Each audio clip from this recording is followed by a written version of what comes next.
오늘의 주요 뉴스입니다. 한국은행이 올해 경제 성장률 전망치를 석 달 만에 3%에서 2.9%로 하향 조정했습니다. 미중 무역 전쟁과 고용 부진 등 대내외 악재가 우리 경제에 발목을 잡고 있습니다. 싱가포르를 방문 중인 문재인 대통령이 북한이 미국을 비난하는 건 협상 전략이라며 북미 협상이 정상 궤도에 진입했다고 평가했습니다. 문 대통령은 또 올해 종전선언을 목표로 남북 북미 간 추가 협의가 진행 중이라고 밝혔습니다. 기무사 문건 묵인 의혹을 놓고 송영무 국방장관의 사퇴론까지 불거지자 국방부가 뒤늦게 해명했습니다. 당시 외부 전문가의 법리 검토를 거쳤다는 건데 이마저도 적절성 논란이 일고 있습니다. 삼성바이오로직스 분식회계 의혹을 한 달 넘게 심의했던 금융당국이 고의 분식으로 결론을 내렸습니다. 당국은 공시 누락도 고의를 판단하고 삼성바이오로직스 대표와 법인을 검찰에 고발하기로 했습니다. 검찰이 일제 강제징용 피해자들 소송에 양승태 대법원이 관여했다는 의혹을 수사하고 있습니다. 상고법원 도입을 놓고 청와대와 재판 거래를 하려고 일부러 선고를 미뤘다는 의심이 나옵니다. MBN 단독 보도합니다. 장마 전선이 북상하면서 사실상 올여름 장마가 끝나고 찜통 더위가 시작됐습니다. 밤에 열대야가 나타나는 곳이 많겠고 내일은 폭염이 더 기승을 부릴 것으로 보입니다.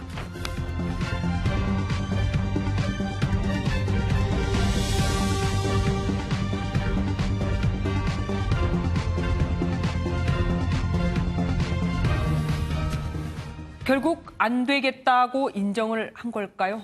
한국은행이 올해 경제 성장률 전망치를 기존의 3%에서 2%대로 낮췄습니다. 내수 침체에 극심한 고용 부진, 미중 무역 전쟁 등 불안 요소가 커졌기 때문인데 문제는 앞으로도 예측이 불가능하다는 겁니다. 정주영 기자입니다. 세종시 최대 번화가로 꼽히는 상가 밀집 지역입니다. 점심 저녁을 가리지 않고 손님들로 북적이던 곳이었지만 최근 빈상가가 속출하고 있습니다. 물가도 오르고 인건비도 오르고 또 지금 장사 30년 하는데 이렇게 힘든 것은 진짜 더더욱 구직자들도 제대로 된 일자리는 아예 씨가 말랐다고 한탄합니다. 오랜 전이라도 한 좀 2달 정도 기다리면 그래도 좀 오래하는 데가 있었는데 지금은 좀 힘들더라고요. 그래서 여기에 유일한 버팀목이었던 수출마저 꺾인 상황에서 미중 무역 전쟁으로 통상 환경도 녹록지 않습니다. 결국 한국은행이 올해 경제 성장률 전망치를 3%에서 2%대로 낮췄습니다. 내년 성장률 눈높이도 0.1%포인트 내려 2.8%로 잡았습니다. 주요 국가 내 무역 분쟁이 처음에는 그렇게 확산되지 않을 걸로 봤던 것이 사실인데 날로 좀 더 확대되고 있고 향방을 가늠하기가 대단히 어렵습니다. 한국 경제가 매우 외환에 시달리면서 금융통화위원회는 연 1.5%인 기준금리를 8개월째 동결했습니다. MBN 뉴스 정주영입니다. 최저임금위원회는 내일 끝장 토론을 열고 내년도 최저임금을 결정합니다. 경영계 측이 내일도 보이콧을 할지, 보이콧을 한다면 이들을 배제하고 최저임금을 결정할지가 관심입니다. 정설민 기자입니다. 내년도 최저임금 결정 시한이 이틀 앞으로 다가왔습니다. 어떠한 일이 있더라도 국민들에게 약속한 7월 14일 최저임금 수준 결정을 마무리하도록 하겠습니다. 논의는 파행을 빚어왔습니다. 사용자 위원 9명은 최저임금을 업종별로 달리하는 방안이 부결되자 어제 회의에 불참했습니다. 민주노총 소속 근로자위원 4명은 상여금을 최저임금에 넣은 데 반발해 이미 지난달부터 회의에 나오지 않았습니다. 27명 가운데 13명이 보이콧을 하고 있는 셈입니다. 어차피 우리가 들어가나 안 들어가나 영향력도 없고 우리는 둘러리밖에 못 쓰니까. 경영계 측 위원들이 빠진 채 최저임금 결정을 강행한다면 공익위원들이 키를 쥐게 됩니다. 앞서 경영계는 올해와 똑같은 7,530원을, 노동계는 1,790원을 제시했습니다. 양측의 격차가 큰 상황에서 올해보다 10% 인상된 8,284만 안팎으로 결정될 거란 전망이 나옵니다. 내일부터 모레 새벽까지 이어질 마지막 회의가 반쪽으로 진행되는 게 아니냐는 우려가 커지고 있습니다. MBN 뉴스 정세민입니다. 최저임금 차등 적용을 주장하고 있는 영세 자영업자들은 한편에선 최저임금위원회의 결정을 따르지 않겠다며 불복 투쟁도 불사하고 있습니다. 사업주면 뭐하냐? 아르바이트생보다 더 적은 수입으로 살아야 한다는 겁니다. 서영수 기자입니다. 편의점을 운영하고 있는 박남수 씨는 최근 점포 한 곳을 정리하기로 했습니다. 이미 올해 최저임금 인상 영향으로 인건비 부담이 100만 원 가까이 늘었기 때문입니다. 내년에 또 오른다 그러면은 답답하죠. 감당이 안 되죠. 그렇다고 내가 몸을 쪼갤 수 있는 상황도 아니고. 전국의 편의점주들로 이뤄진 편의점협회는 내년도 최저임금 업종별 차등화가 반드시 필요하다고 주장합니다. 이 주장이 관철되지 않으면 7만여 편의점의 동시 휴업도 불사할 계획입니다. 근로자의 최저임금을 주고 싶어도 줄 수 없는 상황에 이르러 점주들은 범법자가 될 수밖에 없습니다. 휴업 자체도 고려하고 있고요. 최저임금 인상에 직격탄을 맞은 영세 소상공인들도 크게 반발하고 있습니다. 아예 내년 최저임금 결정을 따르지 않겠다며 최저임금 불복종 투쟁에 나설 뜻도 밝혔습니다. 2019년도 최저임금과는 관계없이 소상공인 사업장의 사용주와 근로자 간의 자율 합의를 도출하는 데 주력할 것입니다. 최저임금 인상에 따른 경영 불안을 겪어본 소상공인들은 최저임금 차등 적용에 사활을 걸고 있습니다. MBN 뉴스 서영수입니다. 이래서일까요? 정부 내에서 최저임금 속도 조절론이 다시 등장했습니다. 김동연 경제부총리가 최저임금 인상이 고용 부진에 일부 영향을 줬다고 밝힌 건데 얼마 전 논란이 됐을 때와는 분위기가 조금 다릅니다. 다른 부처 장관까지도 최저임금의 부작용을 인정하고 나섰거든요. 김경기 기자입니다. 김동연 경제부총리는 최저임금 인상이 기업 심리를 위축시키고 있다고 진단했습니다. 따라서 최저임금을 신축적으로 인상할 필요가 있다며 속도 조절 필요성을 재차 강조했습니다. 2020년을 목표로 해가지고 간다기보다는 여러 가지 경제 상황, 고용 여건 이런 것을 감시 신축적으로 하는 것 같습니다. 생각합니다. 김 부총리는 특히 도소매와 음식 숙박업 등 일부 업종과 55세에서 64세 사이 연령층의 고용 부진에 최저임금의 영향이 있다고 분석했습니다. 지난 5월 최저임금 속도 조절론에 반발해 김 부총리와 각을 세웠던 청와대는 이번엔 언급을 자제하는 모습입니다. 홍종학 중소벤처기업부 장관 역시 최저임금 인상의 속도가 맞지 않아 자영업자들의 부담이 커지고 있다며 부작용을 인정했습니다. 일각에서는 의욕만 앞세운 정책 추진이 혼란을 가중시켰다는 지적이 나옵니다. 자영업이 많은 업종 같은 경우는 어떤 최저임금 인상 폭을 좀 줄여야 됨에도 불구하고 일률적으로 올렸다는. 정부 내에서도 최저임금 정책의 부작용을 인정하는 목소리가 늘어나면서 속도 조절론이 한층 힘을 받을 전망입니다. MBN 뉴스 김경입니다. 기무사 계엄령 문건을 보고받고 넉 달 동안 왜 아무 조치도 없이 가만히 있었냐는 지적에 송 장관이나 국방부 모두 즉답을 피했습니다. 그러다 오늘 답변을 내놨는데 송 장관이 외부 인사에게 해당 문건에 법적 검토를 의뢰했다고 합니다. 하지만 이 부분 역시 문제가 적지 않습니다. 김근희 기자가 알아봤습니다. 지난 3월 기무사 계엄령 문건을 보고받은 송영무 장관이 법리 검토를 맡긴 사람은 국방부 내부가 아닌 외부 인사였습니다. 국방부는 당시 법무관리관이 감사를 받고 있어 전문성을 갖춘 고위공직자에 맡겼다고 설명했습니다. 법무관리관이 미수령 관련된 문건을 작성한 사안으로 감사관의 감사를 받고 있었습니다. 그래서 저희가 적절치 않다라고 생각해서. 하지만 공식 기관이 아닌 외부 인사에 맡기면서 정식 법리 검토보다 조언 수준에 가까웠던 것으로 알려졌습니다. 국방부 안에 법무관리관실이 아닌 다른 부서에서도 검토가 가능한데 외부에 맡긴 것이 석연치 않다는 지적도 나옵니다. 처음에 법리 검토를 고위공무원께 맡겼다고. 기무에 대해서 일체 얘기를 안 하게 됐습니다. 지나가겠습니다. 국방부 관계자는 기밀 문건이 아니기 때문에 외부의 조언을 얻었다고 말했습니다. 하지만 송영무 장관이 최초 보고를 받고도 문건의 심각성을 파악하지 못해 사태를 키운 것 아니냐는 비판이 나오고 있습니다. MBN 뉴스 김근입니다.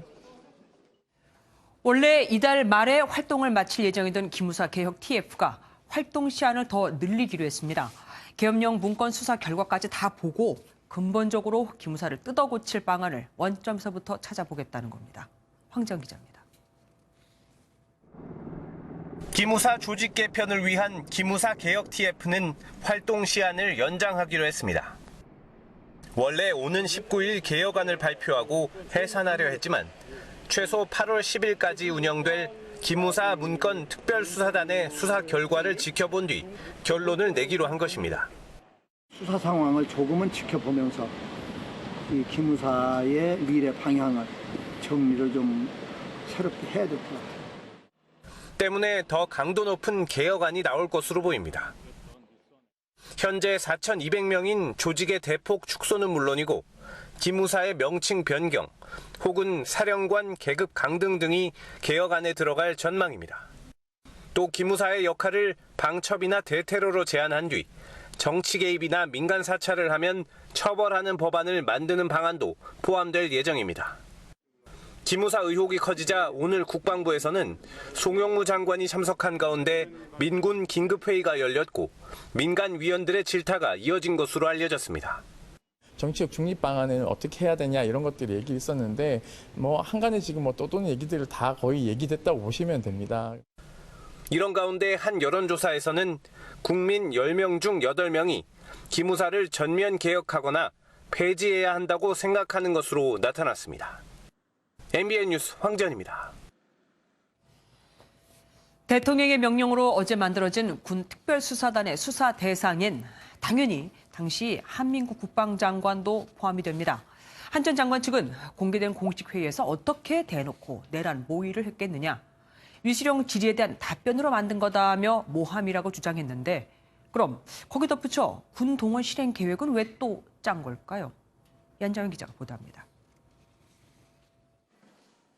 계엄령 문건의 책임자인 한민구 전 국방부 장관은 현재 모습을 감춘 상태입니다. 한 전 장관은 불거진 논란에 대해 억울함을 호소하고 있는 것으로 전해졌습니다. 우선 해당 문건이 내란을 꾀하는 내용이었다면 정례회의에서 대놓고 모의했겠느냐는 겁니다. 또 문건이 대외비나 비밀 문서가 아닌 점도 주목해야 한다는 입장입니다. 실제로 이 문건은 기무사령부에서 조난 자료로 보관되다가 지난 3월 송영무 장관에게 보고된 것으로 알려졌습니다. 한 전 장관의 측근은 중대 사안이었으면 송 장관이 왜 넉 달 동안 청와대 보고도 안 했겠느냐고 주장했습니다. 이와 함께 해당 문건은 더불어민주당의 위수령 관련 질의에 답변하기 위해 만들어진 평범한 문건이라고 말했습니다. 이런 해명에 이철희 의원은 어불성설이라고 반박했습니다. 이 의원은 당시 국방부의 위수령 폐지 여부를 물었는데 군동원을 위한 실행 계획을 짰다는 건 앞뒤가 맞지 않다고 덧붙였습니다. MBN 뉴스 연장현입니다. 감자보다도 못한 존재. 미국 언론들이 북한 김정은 위원장을 못 만난 폼페이오 장관을 보고 한 말입니다. 김정은 위원장은 그를 만나지 않고 그 시간에 감자밭에 갔었거든요. 또한 미 의회도 가만히 있질 않았습니다. 정보당국에 북한의 비핵화 의지가 있는지 정확히 알려달라는 서한까지 보냈습니다. 김희경 기자입니다. 트럼프 대통령 수행을 위해 벨기에를 방문한 폼페이오 미 국무장관이 빈손 방북 후 제기되는 협상회의론을 일축했습니다. 북핵 문제는 수십 년에 걸친 도전이기 때문에 몇 시간 안에 해결되기를 기대하는 것은 터무니없는 일이라는 겁니다. 앞서 아프가니스탄 방문 때에도 북한의 비핵화 약속이 유효하지만 아직 갈 길이 멀다고 강조했습니다. That were put out, Chairman Kim's statement following our discussions continue to express his desire to complete the denuclearization to which he is so committed. 하지만 백악관에서조차 폼페이오 장관의 이번 방북을 최악으로 평가한 것으로 전해졌습니다.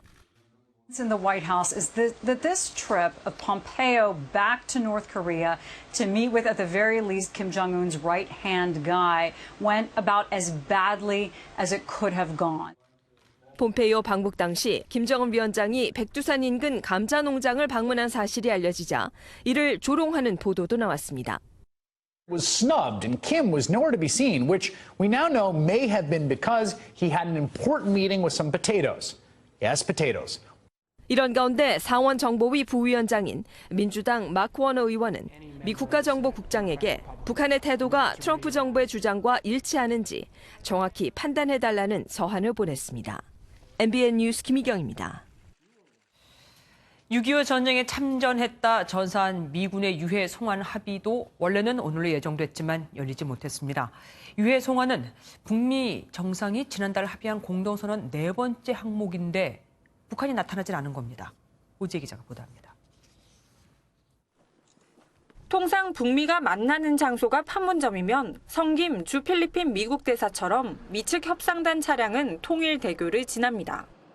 취재진에 포착되지 않았을 뿐 미국 측은 오늘 오전 유해 송환 방식과 일정 협의를 위해 판문점에 들어간 것으로 확인됐습니다. 협의 장소는 판문점 공동경비구역 내 군사정전위원회 소회의실. 그런데 미측 대표인 유엔군 사령부 관계자가 북측을 기다렸지만 북측은 끝내 나오지 않았다고 외교 소식통은 전했습니다. 북측의 일방적인 불참인지 아예 합의된 일정이 아니었는지 경위는 확인되지 않습니다. 다만 북측의 전략이라는 데 무게가 실립니다. 연동을 시켜가지고 비핵화나 평화, 종전선언이죠. 종전선언이나 관계정상화 다른 트랙과 좀 더 주고받는 식으로 이걸 설정했을 가능성이 있습니다. 실무적인 절차의 시간을 조금 더 지연시키는 어떤 그런 의도를 가질 수 있다 이렇게 보겠죠. 정부 당국자는 북미가 마주하지는 않았지만 이 문제로 계속 소통 중이라며 북미 간 대화 채널이 유지되고 있음을 강조했습니다. MBN 뉴스 오지혜입니다. 하지만 싱가포르를 국빈 방문 중인 문재인 대통령은 북미 간 협상이 정상적인 궤도에 진입했다고 평가했습니다. 갈등을 보이는 건 북한의 전략일 뿐이라면서요. 싱가포르에서 송준 기자가 전해왔습니다. 한국 정상으로서는 15년 만에 싱가포르를 국빈 방문한 문재인 대통령. 의장대 사열에 이어 야콥 대통령과 면담한 뒤 리센룽 총리와 정상회담을 이어갔습니다. 우리 양국은 1975년 수교 이래 영내 평화와 안정이라는 공동 목표를 향해서 함께 노력해왔습니다.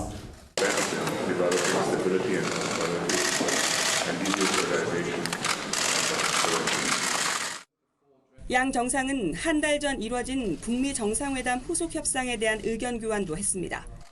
특히 문 대통령은 북미 간 협상은 이제 정상적인 궤도에 돌입했다고 평가했습니다. 또 마이크 폼페이오 미국 국무장관의 이번 방북에서 한국과 미국, 북한의 비핵화 개념에 차이가 없음이 확인됐다고 강조했습니다. 북한이 외무성 담화를 통해 미국을 비난한 건 협상 전략이라고 평가했습니다. 북한에서는 자신들이 성의를 다해 실질적 조치를 취하고 있는데 미국이 상응하는 조치를 취하지 않는다고 판단했을 거란 해석입니다. 이런 이유로 북미 간 실무 협상이 순탄하지 않게 진행됐고 따라서 구체적인 실행 계획 마련에는 시간이 걸릴 수 있다고 전망했습니다. 문 대통령은 이번 정상회담에서 싱가포르와 영내 평화와 안정을 위해 해양과 사이버, 환경 등 비전통적 분야 안보 협력까지 강화하기로 했습니다. 싱가포르에서 MBN 뉴스 송정입니다. 문재인 대통령은 이처럼 북미 협상에 큰 문제가 없기에 올해 목표는 남북미 종전선언이라고 재차 밝혔습니다. 싱가포르에서 역시 최중락 기자가 전해왔습니다.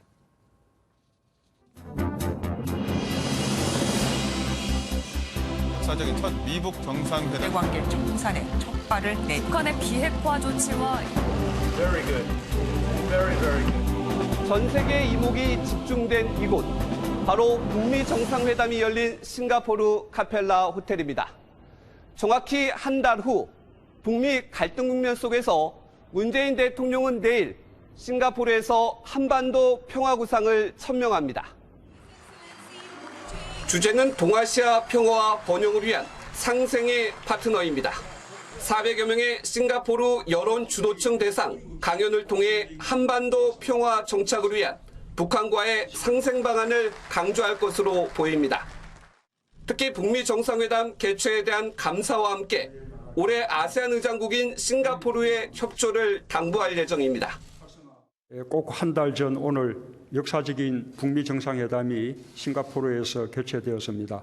한반도 평화의 새 시대를 여는데 리 총리님과 싱가포르 국민 여러분이 큰 힘을 보태 주셨습니다. 문 대통령은 현지 언론과의 인터뷰에서 정전협정 체결 65주년이 되는 올해 종전을 선언하는 것이 우리 정부의 목표라고 재확인했습니다. 시기와 형식과 관련해서는 현재 남북, 북미 간 추가적인 협의를 지속하고 있다고 설명했습니다. 문 대통령은 남북 통일과 관련해서도 앞으로 평화로운 한반도에서 공존 공용하며 민족 공동체를 회복한다면 통일의 문은 자연스레 열릴 것이라고 밝혔습니다.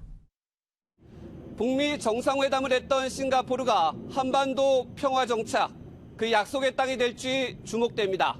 싱가포르에서 MBN 뉴스 최중락입니다. 자유한국당이 당 혁신을 이끌 비상대책위원장 후보 5명을 발표했는데 어쩌죠? 참신과는 거리가 멀다는 평가가 벌써부터 나오고 있습니다. 여기다 김성태 원내대표의 거취를 놓고 집안 싸움도 계속 이어졌고요. 아직도 정신을 못 차린 것 같죠? 이동석 기자입니다. 국회 부의장 선출과 비상대책위원장 후보 논의를 위해 소집된 자유한국당 의원총회에 종이 한 장이 느닷없이 등장했습니다. 지난해 12월 김성태 원내대표가 출마 당시 중간 평가를 통해 재신임을 받겠다는 문자 내용이 의원들에게 전해진 겁니다. 의원총회가 시작하기 무섭게 재신임을 받아야 한다는 목소리가 나왔고 따라서 왜 의원총회를 소집을 요구를 했었는지 문제 제기를 제가 먼저는 말씀드리고 그다음에 김 원내대표는 곧바로 대응에 나섰습니다. 자, 의원총회 소집 요구도 있었지만은 국회 자유한국당 의원총회 소집근자는 접니다. 의원들의 성토도 이어졌습니다.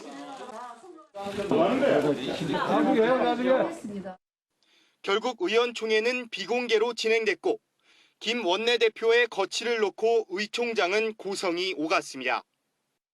이날 자유한국당은 비상대책위원장 후보로 김병준 국민대학교 명예교수와 초선인 김성원 전희경 의원, 박찬종 아시아경제연구원 이사장, 이용구 당무감사위원장 등 5명을 압축해 발표했습니다. 비대위원장 후보는 압축됐지만 김 원내대표의 거취를 놓고 집안 싸움이 계속되며 아직도 정신을 못 차렸다는 쓴소리가 나오고 있습니다. MBN 뉴스 이동석입니다. 안철수 전 바른미래당 의원이 정치 일선에서 물러난다는 뜻을 밝혔습니다. 당분간 해외에 머물 것으로 보이는데 정계 은퇴에 대해서는 선을 그었습니다. 오태훈 기자입니다. 안철수 전 바른미래당 의원이 정치 입문 5년 9개월 만에 정치 일선에서 물러납니다. 저는 오늘 정치 일선에서 물러나 성찰과 체험의 시간을 갖고자 합니다. 안 전 의원은 다당제 시대를 열고 개혁을 위해 혼신을 다했지만 미흡한 점도 많았다고 소회를 전했습니다. 앞으로 세계 곳곳의 현장을 경험하겠다고 밝혔는데 첫 행선지는 중소중견기업의 나라이자 4차 산업을 시작한 독일로 결정했습니다. 돌아올 계획들 세우지 않았습니다. 단지 제가 먼저 독일부터 시작해서 국민이 부르지 않으면 돌아오지 못한다는 정계 은퇴를 시사하는 듯한 발언이 보도된 데 대해서는 사담을 나누는 자리였다며 어떤 정치적 메시지가 있던 것은 아니라고 밝혔습니다. 안 전 의원이 일선에서 물러난 데 이어 유승민 전 대표도 뚜렷한 행보를 보이지 않는 가운데 바른미래당은 새 얼굴을 통한 새 판짜기가 관건으로 떠오르고 있습니다. MBN 뉴스 오태윤입니다. 죄를 짓고 구치소에 수감 중인 고위급 검사가 매달 월급을 받아가고 있습니다. 징계를 할 수 없어서 최종 대법원 판결이 나올 때까지는 국민 혈세로 그 억대 연봉을 꼬박꼬박 줘야 한다고 합니다. 김도영 기자가 단독 보도합니다. 국정원 댓글 수사를 방해한 혐의로 지난 5월 1심에서 징역 1년을 선고받고 복역 중인 장호중 검사장. 법무연수원 연구위원으로 이름만 올려놓고 매달 차관급에 해당하는 검사장 급여를 받고 있습니다. 통상 잘못을 저지른 공무원은 재판에 넘겨지게 되면 파면과 해임 같은 자체 징계 결과에 따라 급여나 연봉의 불이익을 받습니다. 하지만 장 검사장은 징계를 받지 않습니다. 국가공무원법상 3년 이상 지난 범죄 혐의라서 징계 요청 자체가 불가능하기 때문입니다. 장 검사장에게 적용된 국정원 댓글 수사 방해 혐의는 5년 전인 지난 2013년이고 범죄가 알려진 시점은 지난해 10월입니다. 대검 관계자는 범죄 혐의 시점이 3년 이상 지나 징계가 안 된다며 대법원에서 형이 확정되면 당연 퇴직 사유가 된다고 밝혔습니다. 대법원 확정 판결 전까지 구치소에서 월급도 받고 형이 확정되더라도 퇴직하면 그만인 셈입니다. 같은 혐의로 재판에 넘겨져 1심에서 징역 1년 6개월을 선고받고 수감 중인 이재영 부장검사 역시 급여를 그대로 받고 있습니다. 법의 허점으로 수감이 된 현직 검사가 사표를 내지 않는 이상 국민 혈세는 계속 낭비될 수 있다는 지적이 나옵니다. MBN 뉴스 김도형입니다. 김해공항에서 광란에 질주를 벌이다 택시기사를 치어 중태에 빠뜨린 운전자는 항공사 에어부산 직원으로 드러났죠. 누구보다 이 도로의 위험성을 잘 알고 있었을 사람입니다. 박상호 기자입니다. 입으로 엔진 소리까지 내가며 공항 진입로를 무서운 속도로 내달립니다. 피할 겨를도 없이 차에 치인 택시기사는 사흘째 의식이 돌아오지 않은 상태입니다. 소리가 엄청 크게 나지. 차가 완전히 박살나버리는데 여기 있는 사람도 다 놀랐지. 광란의 질주를 벌인 운전자는 에어부산 직원이었습니다. 블랙박스 영상 속 이동거리와 시간을 고려하면 시속 120km로 달린 것으로 추정됩니다. 이곳은 제한속도 시속 40km 구간입니다. 그만큼 사고 위험이 높다는 얘기인데 이를 누구보다 잘 아는 항공사 직원이 과속을 했다는 점에서 더욱 분노를 사고 있습니다.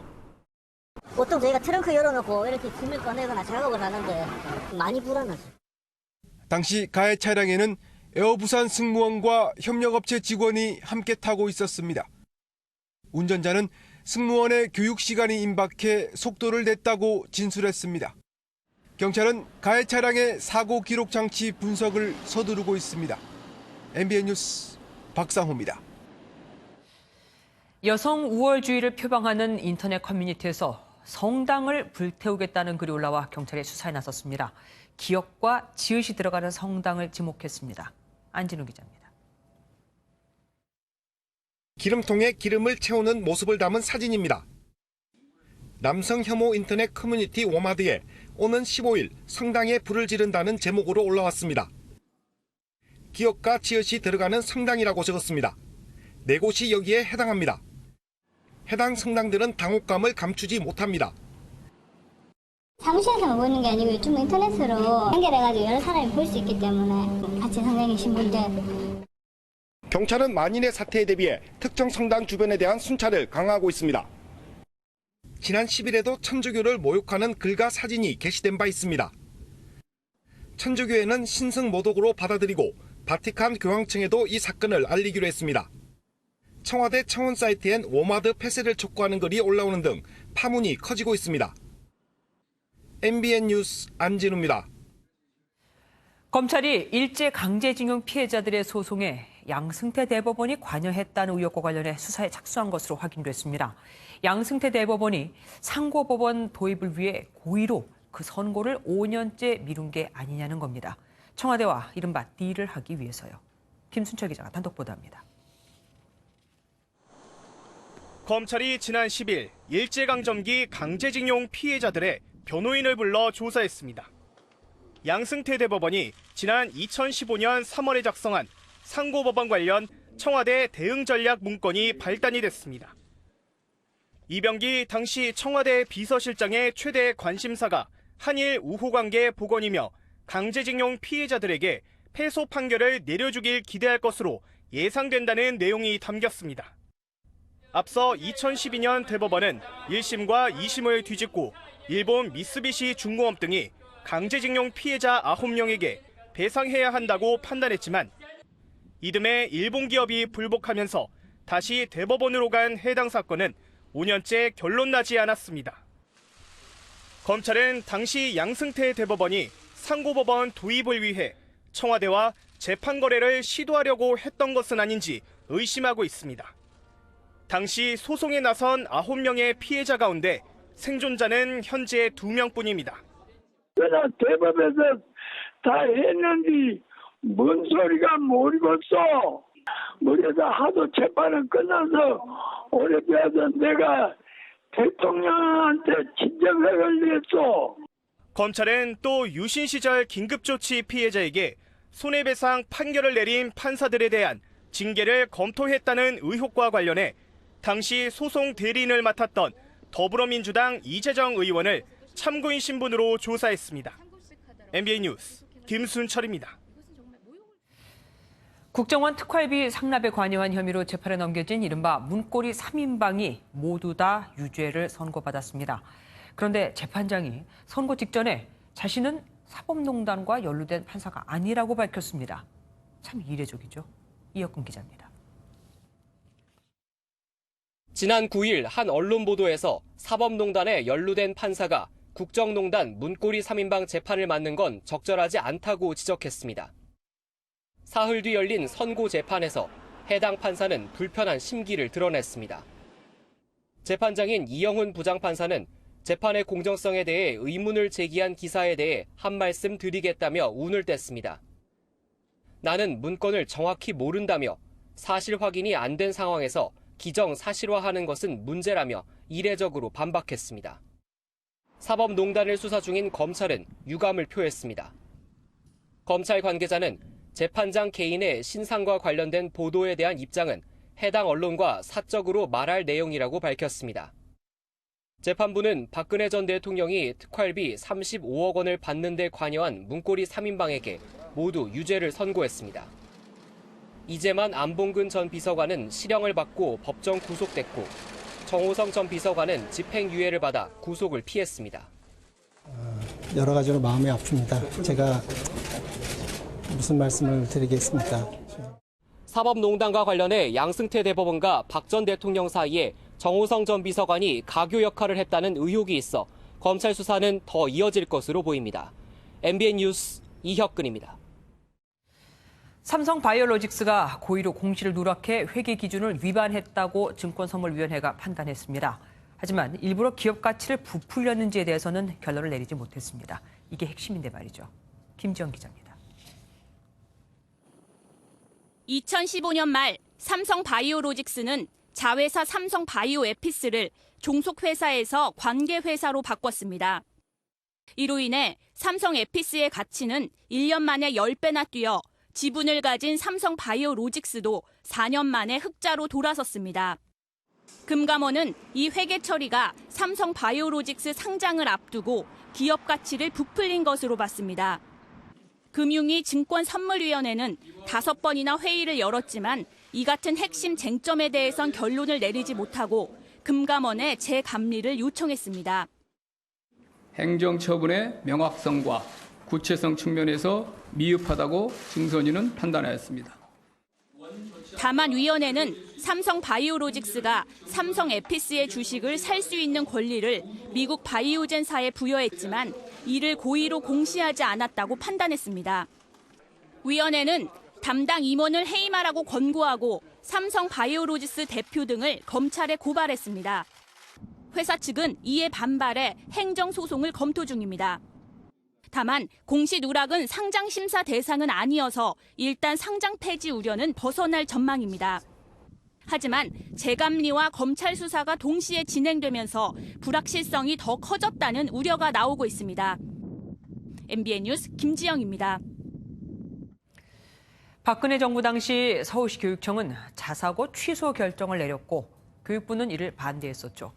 대법원이 결국 자사고 취소는 교육부의 고유 권한이라는 결정을 내렸는데 이건 현 정부의 기조와도 상반된 겁니다.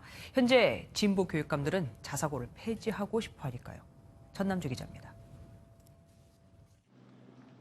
지난 2014년 서울시 교육청은 중앙고등 자율형 사립고 6곳의 자격을 박탈했습니다. 박근혜 정부 당시 교육부는 교육감이 자사고 지정을 취소하려면 교육부 장관과 협의해야 한다는 규정을 들어 서울시 교육청의 처분을 직권 취소했습니다. 그러자 서울시 교육청이 소송을 냈고 3년 8개월 만에 대법원은 교육부의 손을 들어줬습니다. 재판부는 사전 동의를 받지 않고 자사고 지정을 취소하는 것은 위법하다며 교육부의 권한이라고 판단했습니다. 조희연 교육감은 대법원 결정을 존중하면서도 이번 판결은 박근혜 정부 당시 교육청과 교육부 간 갈등에 대해 판결한 것이라며 과잉 해석을 경계했습니다. 그러면서 현 정부에서는 자사고 지정 취소에 교육청에 전권을 주는 것이 논의되고 있다며 계속 추진할 뜻을 분명히 했습니다.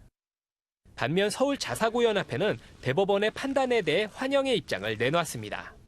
애초에 국가시책으로 도입된 자사고 제도를 지역 교육감이 이거를 공약을 앞세워서 폐지하려고 했던 거고 재량권을 일탈 남용한 거다라고 판단해 주어서 이번 대법원의 판결로 진보 교육감들이 추진하는 자사고 폐지 움직임에 어떤 영향을 미칠지 주목됩니다. MBN 뉴스 전남주입니다. 302g. 국내에서 가장 작은 초보 미숙아로 태어난 사랑이의 원래 몸무게입니다. 이 사랑이가 생존 확률 1%를 뚫고 오늘 3kg이 돼서 건강하게 태어났습니다. 그 태연기를 김영 기자가 함께했습니다. 24주 만에 태어난 사랑이의 모습입니다. 몸무게 302g에 키는 어른 손바닥만한 21.5cm. 생존 확률은 1%도 안 됐지만 끊임없이 팔다리를 움직이며 기적의 시작을 알렸습니다. 잘 견디고 있어.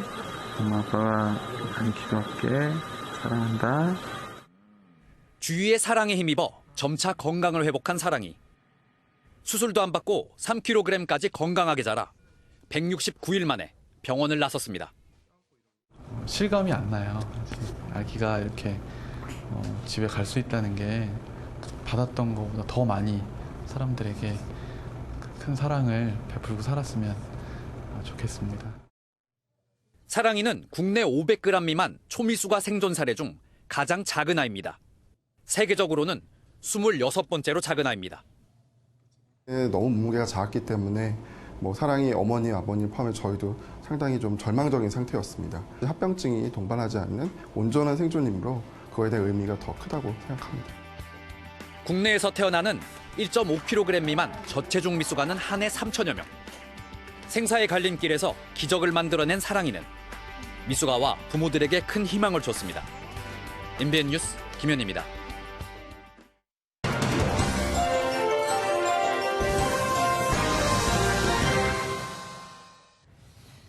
눈에 넣어도 안 아플 듯 예쁜 내 아이가 자유롭게 뛰노는 걸 보면 보호자는 더할 나위 없이 행복하죠. 그런데 만약 그 아이가 행위를 밀쳐 넘어뜨리거나 얼굴을 긁어 상처를 입힌다면 어떻게 해야 할까요? 당연히 사과를 하고 치료비를 보상해 줘야 합니다. 그리고 다음부턴 아이가 그렇게 하지 못하도록 교육하거나 행동을 적절히 통제할 겁니다. 아이는 내가 사랑하는 가족이지만 책임도 져야 하는 존재니까요. 반려동물 역시 사리 판단을 할 수 없다는 점에서 아이와 똑같습니다. 때문에 동물을 내 가족의 일원으로 여겨 더불어 살고 있는 천만 가구 역시 반려동물을 교육하고 사고가 발생하지 않도록 해야 합니다. 우리보다 반려견이 훨씬 많은 미국에선 반려견으로 인해 피해가 발생하면 견주에게 100만 원 이상의 벌금이나 6개월 이하의 징역형을 선고하고 영국에선 맹견을 통제하지 못한 견주에겐 6개월 이하의 징역이나 무제한 벌금형, 그리고 또 개에 물려서 사람이 사망했을 경우에는 최고 14년의 징역형까지 선고하도록 하고 있습니다. 우리도 맹견에게 목줄을 착용하지 않거나 배설물을 치우지 않을 경우 처벌을 하고 있긴 합니다만 최대 50만 원의 과태료가 전부입니다.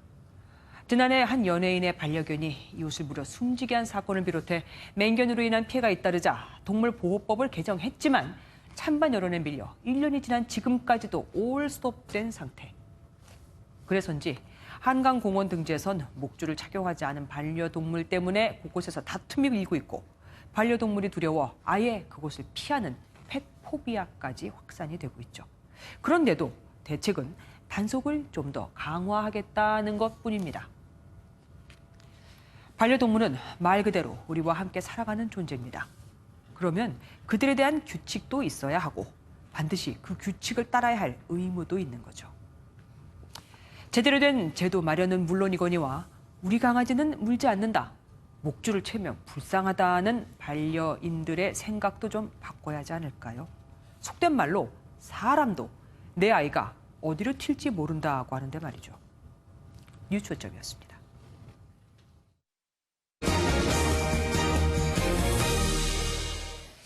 장마가 사실상 끝이 나면서 기다렸다는 듯이 폭염이 기승을 부렸죠. 찜통 더위와 열대야, 앞으로 한 달 이상은 견뎌야 합니다. 조경진 기자가 보도합니다.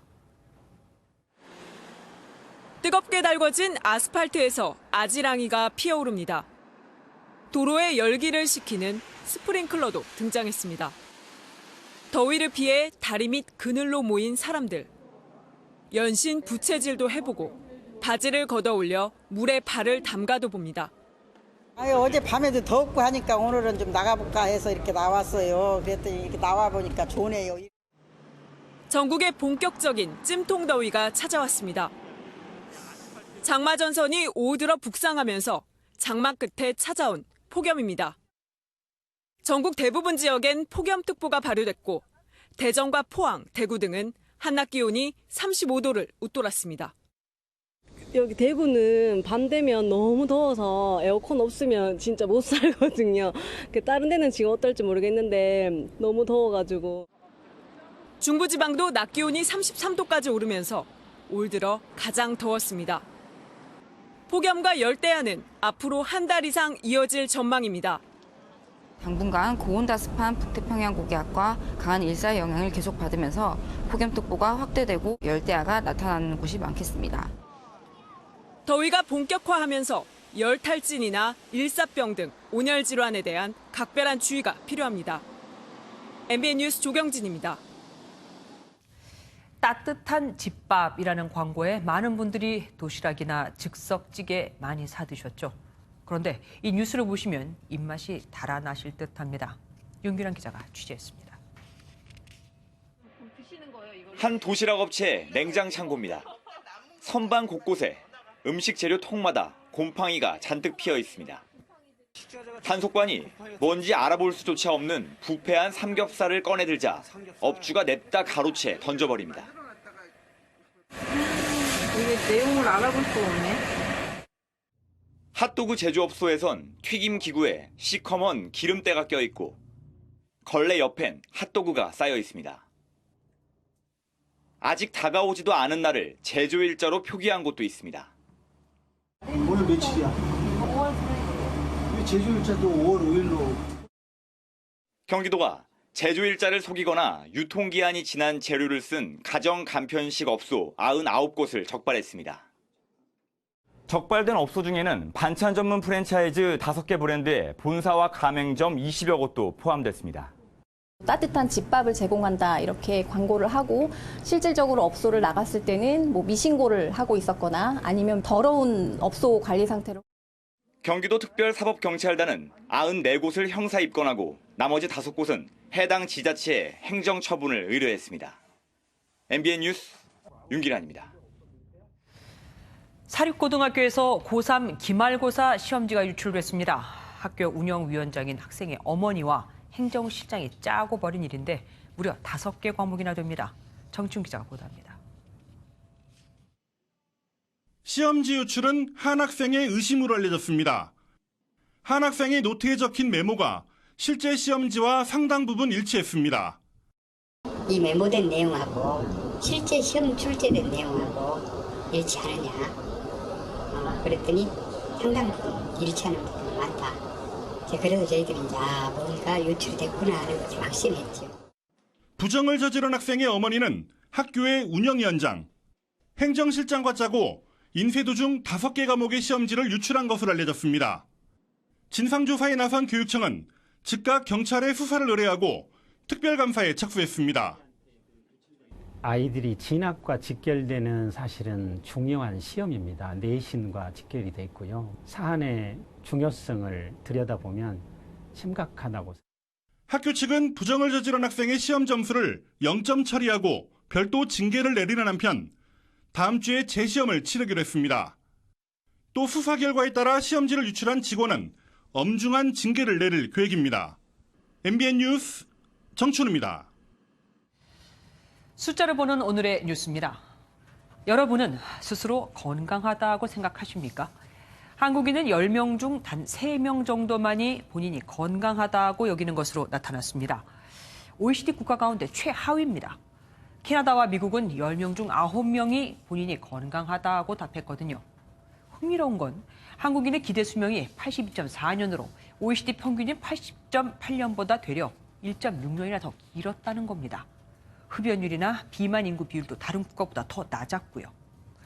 건강한데도 건강하지 않다고 느끼는 한국인. 늘 바쁜 생활과 과도한 스트레스로 인한 건강 염려증 때문인 듯한데 조금은 더 여유 있게 생각하는 삶을 사는 것도 나쁘진 않을 겁니다. 태국은 K-뷰티 한류 연풍으로 동남아시아에서 우리나라 화장품 1등 시장이 됐습니다. 그들이 이렇게 한국 화장품을 좋아하는 건 믿을 수 있는 화장품이라는 신뢰 때문이라고 합니다. 정수정 기자가 방콕에서 열린 2018 원아시아 화장품 뷰티 포럼에 다녀왔습니다.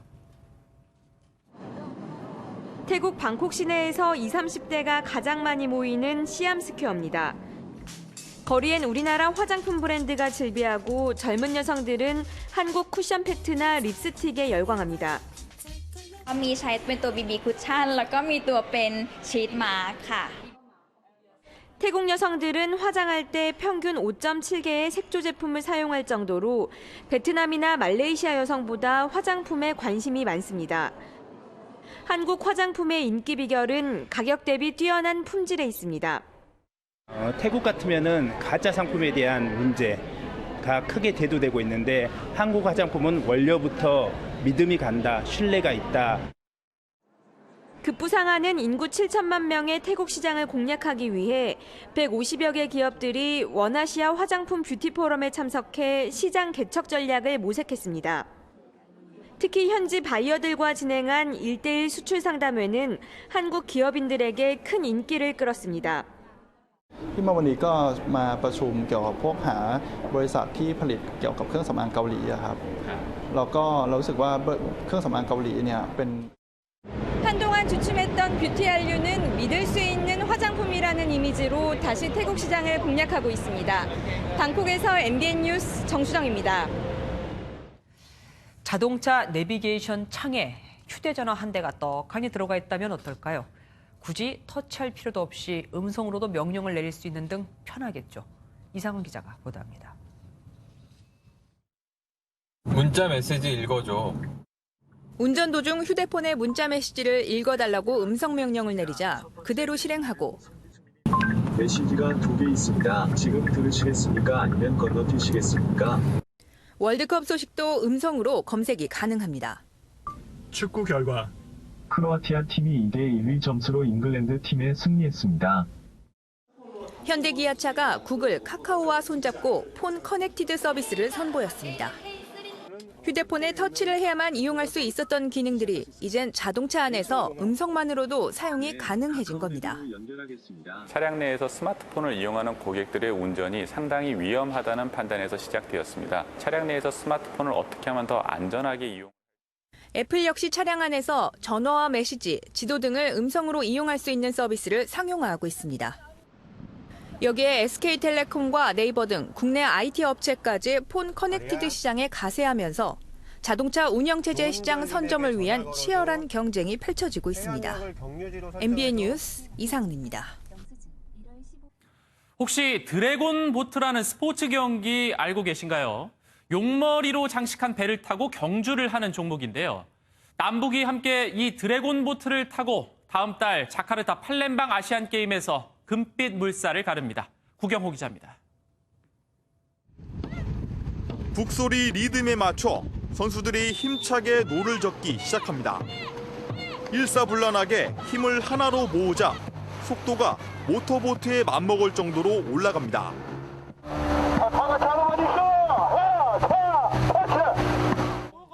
배 앞부분에 용머리 조형물 때문에 용선, 영어로 드래곤 보트라 불리는 아시안게임 정식 종목입니다.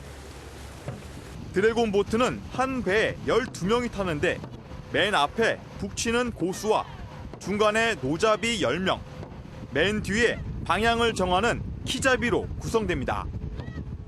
이번 아시안게임에 남북 단일팀이 구성되는데 북측 선수들은 이르면 이번 주말 박람회 남측 선수들과 호흡을 맞춥니다.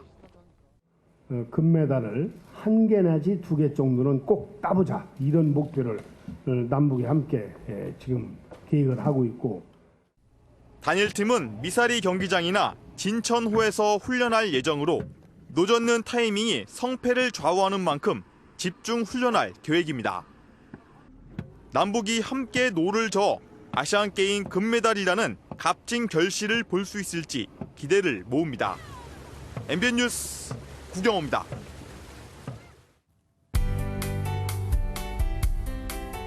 숨막히는 찜통 더위가 시작됐습니다. 오늘 서울에서는 밤사이 최저기온이 25.6도로 올해 첫 열대야가 나타났습니다. 전국 대부분 지방에 폭염특보가 이어지는 가운데 낮에는 폭염이, 밤에는 열대야가 계속되겠습니다. 내일은 오늘보다 낮 기온이 더 오를 전망인데요. 내일 서울의 낮 최고기온은 32도로 오늘보다 4도가량 높겠고, 경북 영천은 내일 한낮에 37도까지 수은주가 치솟겠습니다. 밤사이 열대야가 나타나는 곳도 있을 것으로 보여 건강관리에 무엇보다 신경을 써주셔야겠습니다. 오늘 전국에 구름 많은 날씨를 보였는데요. 내일 중부지방 낮 기온이 높게 오르면서 뜨거운 날씨가 예상됩니다. 서해안과 남해안을 중심으로는 안개가 매우 짙게 끼겠습니다. 내일 대구의 한낮 기온은 36도를 기록하겠습니다. 동해안 지역 밤사이 강릉과 포항 등 열대야가 나타나는 곳이 많겠습니다. 당분간 비 예보 없이 무더운 여름 날씨가 계속되겠습니다. 날씨였습니다. 뉴스팔이 선정한 이 한 장의 사진입니다. 프랑스 한 대학 연구진이 만든 3D 프린팅 주택입니다. 로봇팔이 단열재와 콘크리트를 뿌려 집을 완성하기까지 걸린 시간은 단 이틀. 비용도 20%나 줄였습니다. 바닥이 평평하지 않아도 대지 중간에 나무가 있어도 얼마든지 휘어지는 집을 지을 수 있습니다. 국내에서도 2020년 3D 프린팅 주택을 선보일 예정인데 10년 뒤면 비용은 40% 이상 더 저렴해진다고 하죠. 서민들의 내 집 마련의 꿈이 좀 더 빨리 이루어지는 그런 계기가 됐으면 좋겠습니다. 뉴스팔 여기서 마치겠습니다. 함께해 주신 여러분 고맙습니다.